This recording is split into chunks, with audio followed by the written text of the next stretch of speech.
International ஸ்டூடெண்ட்ஸா கனடாக்கு வந்ததுக்கு அப்புறம் இங்க இருக்க பாலிசிஸ்னால இன்டர்நேஷனல் ஸ்டூடெண்ட்ஸ் எப்படி எக்ஸ்ப்ளாய்ட் பண்ணப்படுறாங்க, அவங்க ஃபேஸ் பண்ற சேலஞ்சஸ் என்ன, அண்ட் ரீசெண்டா இன்டர்நேஷனல் ஸ்டூடெண்ட்ஸ்க்கு அந்த ஒர்க் பெர்மிட்ல கொண்டு வந்து சேஞ்ச் என்ன அப்படின்றது தான் இந்த வீடியோல பார்க்கலாம் இருக்கோம். வாங்க.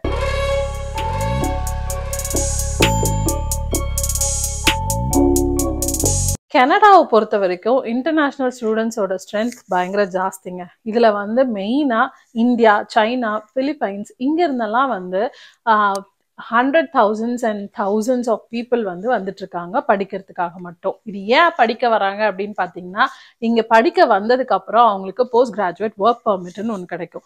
ஸோ அதை வச்சு அவங்க வந்து இங்கேயே எக்ஸ்பீரியன்ஸ் கெயின் பண்ணி அதுல இருந்து அவங்க வந்து பெர்மனன்ட் ரெசிடென்ட்டா மாறுறதுக்காக தான் இந்த ஒரு ஆப்ஷன் நிறைய பேர் எடுத்து கனடாக்கு வராங்க. ஸோ எக்ஸ்பிரஸ் என்ட்ரியில டைரக்டா நம்ம வரணும் அப்படின்னு பார்த்தீங்கன்னா கட் ஆஃப் ஸ்கோர் வந்து ஜாஸ்தி. ஸோ ஈஸியா நம்மளால வந்து உள்ள வர முடியாது. ஸோ யங்ஸ்டர்ஸ் இங்க படிச்சா அப்படியே இங்க வேலை வாங்கிட்டு இங்க இருந்து நம்ம அப்படியே பிஆர் வாங்கி சிட்டிசன் ஆகலாம் அப்படின்ற ஒரு ட்ரீமோட தான் நிறைய இன்டர்நேஷனல் ஸ்டூடெண்ட்ஸ் இங்க வராங்க. ஸோ இந்த மாதிரி இன்டர்நேஷனல் ஸ்டூடெண்ட்ஸை உள்ள எடுக்கிறது மட்டும் இல்லாம இவங்க அவங்களுக்கான சப்போர்ட் வந்து இங்க கிடைக்குதா அப்படின்னு பாத்தீங்கன்னா இல்லைங்க. ஸோ இங்க இருக்க சிஸ்டம்ஸ், இங்க இருக்க பாலிசிஸ் இது எல்லாமே வந்து இன்டர்நேஷனல் ஸ்டூடெண்ட்ஸை எக்ஸ்ப்ளாய்ட் பண்ற அளவுக்கு தான் இருக்குது. அதுக்காக தான் ரூல் சேஞ்ச் கொண்டு வரதுக்காக நிறைய வந்து பெட்டிஷன்ஸ் கொடுத்துட்டே இருக்காங்க. இன்டர்நேஷனல் ஸ்டூடெண்ட்ஸா இங்க வந்ததுக்கு அப்புறம் அவங்க கோர்ஸ் முடிஞ்சதுன்னா அவங்களுக்கு post graduate work permit PGWP அப்படின்னு சொல்லிட்டு அவங்களுக்கு ஒரு ஒர்க் பெர்மிட் கொடுக்குறாங்க. அண்ட் அந்த ஒர்க் பெர்மிட் கிடைக்கிற வரைக்கும் அவங்க ஸ்டூடெண்டா இருக்கும் போதே ஒர்க் பண்றாங்க அப்படின்னா அவங்களுக்கு லிமிட்டட் ஹார்ஸ் தான், இவ்வளோ நாள் தான் ஒர்க் பண்ணணும், மிச்ச நேரம் வந்து ஸ்டடிக்கு மட்டும் தான் பண்ணணும் அப்படின்னு சொல்லி ரூல்ஸ் இருக்கு. ஸோ இதனால என்ன அவங்க எது வரைக்கும் தள்ளப்படுறாங்க அப்படின்னா, எம்ப்ளாயர்ஸ் நிறைய பேர் இவங்களை ரெக்ரூட் பண்ணிட்டு கேஷ் ஜாப்ஸா கொடுத்து இல்லீகலா வந்து நிறைய இடத்துல இந்த மாதிரி கேஷ் ஜாப்ஸ் கொடுக்க ஆரம்பிச்சிருக்காங்க.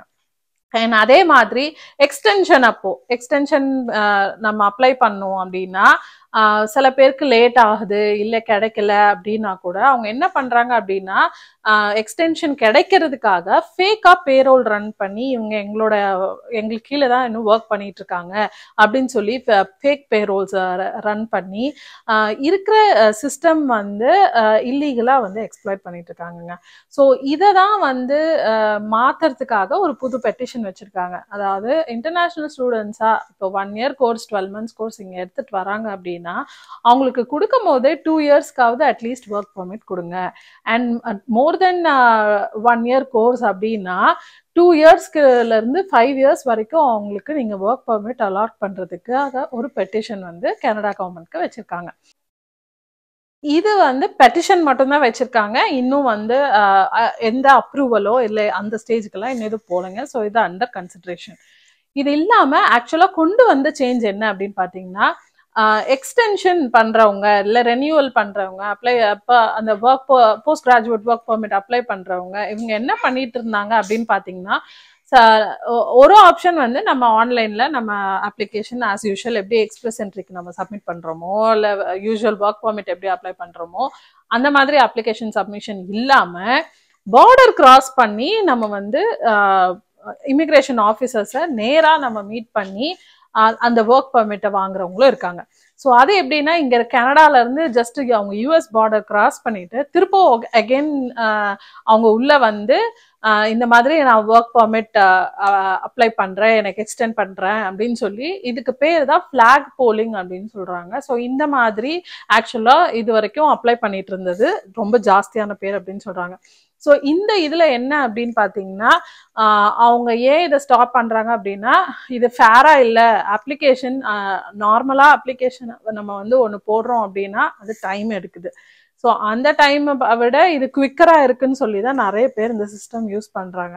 ஆனா இது நிறைய டிலேஸ் ஆகுது. ஸோ இமிகிரேஷன் ஆஃபீஸர்ஸ் வந்து எல்லாமே செக் பண்ணி அவங்க அப்ரூவ் பண்ணிட்டு இருக்கிறதுனால ஸோ இது வந்து டிராஃபிக் டிலே ஆகுது, அது இல்லாமல் சிஸ்டமில் ஃபேர்னஸ் இல்லை அப்படின்னு சொல்லி இனிமேல் ஃப்ளாக் போலிங் பண்ணக்கூடாது அப்படின்னு சொல்லி அவங்க இதை ஸ்டாப் பண்ணிட்டாங்கங்க. ஸோ இனிமேல் பார்டர் கிராசிங்கில் நம்ம இதை பண்ண ஒர்க் பர்மிட் அப்ளை பண்ண முடியாது.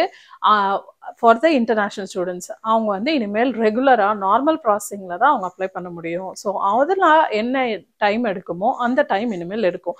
ஸோ ஒர்க் பர்மிட் அப்ரூவல்ஸில் எக்ஸ்டென்ஷன்ஸில் கண்டிப்பாக வந்து டிலே நீங்கள் வந்து எக்ஸ்பெக்ட் பண்ணணும். இந்த அப்டேட் உங்களுக்கு யூஸ்ஃபுல்லாக இருக்கும்னு நம்புகிறேன். ஸோ நீங்கள் இன்டர்நேஷ்னல் ஸ்டூடெண்ட்டாக கனடாக்கு வரணும் அப்படின்னு நீங்கள் நினச்சிங்கன்னா நிறைய ரிசர்ச் பண்ணிட்டு வாங்க. ஏன்னா முன்ன மாதிரி இப்போ ஈஸியாக எல்லாமே இங்கே கிடைக்கிறது இல்லை. ஸோ அதுக்கான ரிசர்ச் பண்ணிவிட்டு நீங்கள் உள்ளே வர்றது ரொம்ப நல்லது. ஹோப்ஃபுல்லி இது ஹெல்ப்ஃபுல்லாக இருக்கும் அப்படின்னு நம்புகிறேன். என்னுடைய வீடியோவுக்கு மறக்காமல் பெல் ஐக்கான் கிளிக் பண்ணி சப்ஸ்கிரைப் பண்ணிடுங்க.